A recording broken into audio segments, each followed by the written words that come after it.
Hey everyone, Dr. Ackerman here with Active Chiropractic Care, and today we're going to be sharing with you the most important stretches that people need to be doing who have any kind of elbow or wrist pain.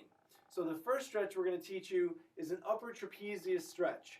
Now you're probably wondering, why would you stretch the muscles up here if your pain is in your elbow or your wrist? And the reason is because a lot of times the nerves that pass from the neck into the arms get caught up here in the muscles of the neck and shoulders. So to do an upper trapezius stretch, you're going to take your hand and you're going to push your shoulder gently back and down, and then you're going to lean your head away from it and feel the muscles stretch between your shoulders and your ear.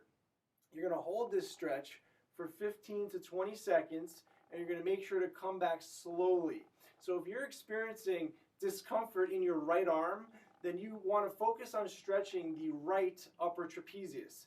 And to stretch that muscle, you're always going to lean away from the side that you're trying to stretch. So if you're stretching the right trapezius for the right arm, you're going to be leaning your head to the left. All right, now into the stretches for the elbows and for the forearms and the wrists and elbows. So what we're going to do is we're going to talk about the wrist extensor muscles. These are the muscles that are used a lot when you're on a keyboard constantly, or using a mouse constantly, or if you're a tennis player and you're using your backhand, which is why people get tennis elbow, which is inflammation of the lateral epicondyle.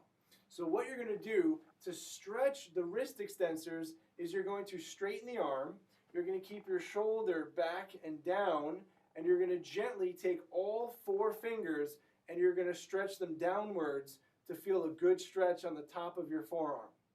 You're going to hold this for 10 to 15 seconds. Now, as long as you don't have any pain while you're doing this stretch, a nice way that I like to finish this stretch off is to then keep the pressure of the stretch and roll your fingers outwards to get a deeper stretch into your forearm extensors. So if you're doing this right, you're going to feel a deeper stretch into your forearm extensors by rolling your fingers away from your body. So that's the first stretch for your forearm extensors. Then you have the forearm flexors. Now these muscles are usually used in golf or in baseball or any kind of repetitive overuse of the forearm in flexion. So what you want to do for the wrist flexors is the opposite stretch that you did for the wrist extensors. So again, keeping your shoulder back and down, you're going to bring all 4 fingers underneath and stretch them away from you so you get a good stretch here in the forearm flexors. Now this is also a really good stretch for people to do who have any kind of carpal tunnel. Carpal tunnel is obviously the median nerve getting trapped into the carpal bones. So that's due to overuse of the forearm flexors. Therefore, you want to stretch them like so. After you've stretched the forearm extensors and you've stretched the forearm flexors, you're going to work towards now the hands and wrists. So this is called a diamond stretch. So what you're doing is you're lining up your pointer finger and your thumbs, and you're pushing them towards each other to get a really good stretch in the lining of your thumbs. And these muscles get extremely tight pretty much from writing all day, or if you're a mechanic or working with tools and you're gripping and rotating, these muscles get really tight. So you want to open up those hands by doing what we call a diamond stretch. And then lastly is the thumb stopper stretch. To do a thumb stopper stretch, you're literally going to put your hand out in front of you like you're telling someone to stop, and then you're going to gently take your thumb and you're going to pull it straight back towards you.